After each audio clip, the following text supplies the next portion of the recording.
It's the 18th of January 1974. 2 days after Barbara McCulkin and her daughters, Vicki and Leanne, were last seen. Her estranged husband, Billy, arrives to find the house empty. It's the first anyone knows Barbara and the girls are missing. There was indications that they had planned to leave, but for a very short period of time. The cats were locked in the house. The sewing machine was still on, and the machine was sort of engaged. And Barbara was so reassured they'd be coming back soon, she even left her wallet with money in it. Yep. And apparently left the house in her fluffy slippers. Detective Sergeant Virginia Gray says Billy McCulkin almost immediately suspects his violent criminal associates, Vince O'Dempsey and Shorty Dubois. What was the evidence that pointed to them? He had information from one of the Gayton girls that Shorty and Vince had been at the address the last time they were seen. He confronted O'Dempsey and Dubois, didn't he? He did. The girl across the road said you've seen him. If I find out that you guys have been involved in this, I'm going to blow your head off. Within days of Billy's threat, O'Dempsey and Dubois skip town and go into hiding.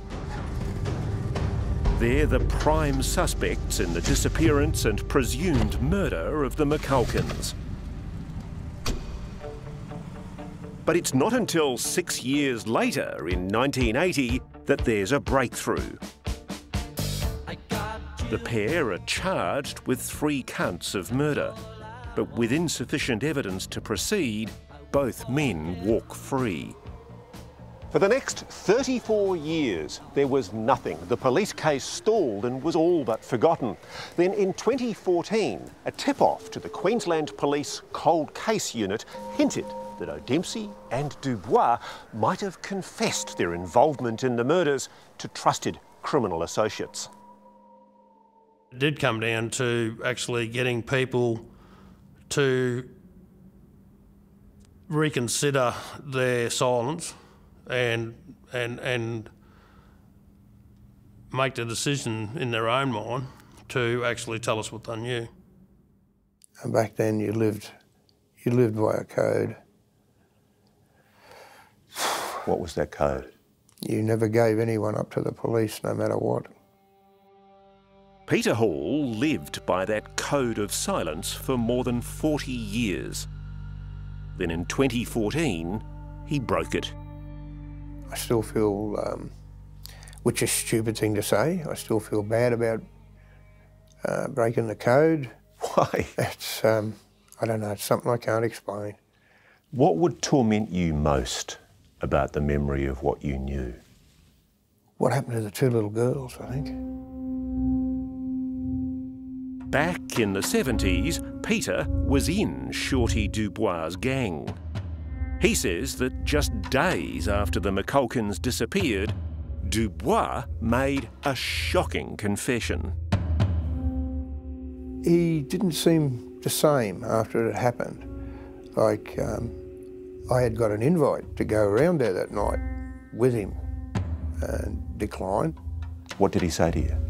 He said, we're over there at the McCulkin's residence, having a party, drinks. Would I like to come over? I said, no, I'm not interested. And yeah, next morning, he wasn't at home at normal time. And when he did start to talk, I realised he wasn't the same person. He was affected by something? He was. We were sitting out there in the car and he's come out with it. And he told us virtually exactly what happened.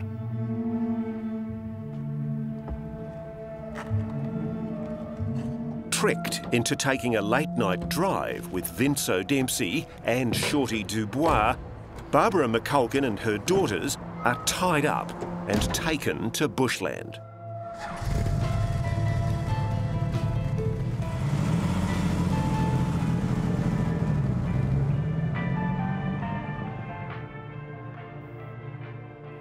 They were separated from their mother. Dempsey took her off into the darkness.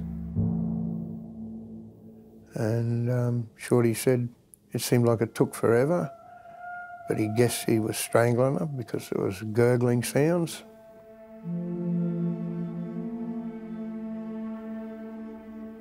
Then he came back down and he said to Shorty, rape one of the girls.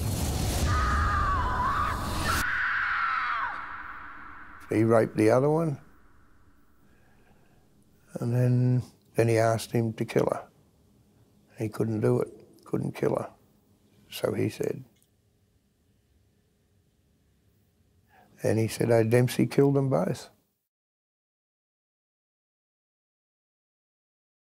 Hall's evidence was the critical detail the cold case detectives needed. When he finally did tell us what had happened, he was, you could just see he was so emotionally relieved, he just changed. And what's it like that moment, when you suddenly hear him starting to talk? It was, oh my God, we're going to solve this. With Peter's help, the case against Shorty Dubois was solid. But without the remains of Barbara McCulkin and her daughters, detectives needed more to get O'Dempsey. They concentrated on his closest underworld contact. I was a young punk hanging around the most feared man in the underworld. It doesn't get any better than that. He mentored you? Yes, he did.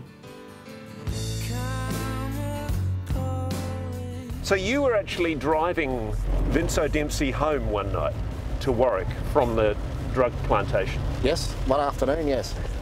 For 20 years, Warren McDonald had been Vince O'Dempsey's protégé in crime. They were both involved in a syndicate growing cannabis on a property west of Brisbane. It was during this time he recalled a disturbing conversation with Vince O'Dempsey. We were talking about security for the crop, and we're driving along in my car, and that's when the conversation really come out to light. How did it start? He said, you need a notch on your gun. And I said, what do you mean? He said, you need to kill. You need to get some respect, you know. He said, when I was your age, I had several notches on my gun. And so what did you say to that? I didn't say anything to that because it kept going on about the McCulkins. Oh, so he raised the McCulkins? Yes, he did. Just come straight out with it. He said that he killed the McCulkins and Shorty was nothing but a rapist. He said, they'll never catch me because I'll never find the bodies.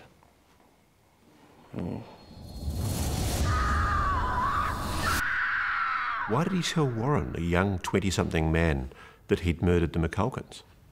I guess to inspire him to kill for himself. He saw him as an understudy. He considers himself to be highly intelligent, and I think he likes to pass on his craft, so to speak. Warren had kept O'Dempsey's secret for almost 20 years. But in a deal with police, the understudy ratted on his criminal mentor. People just ain't no good.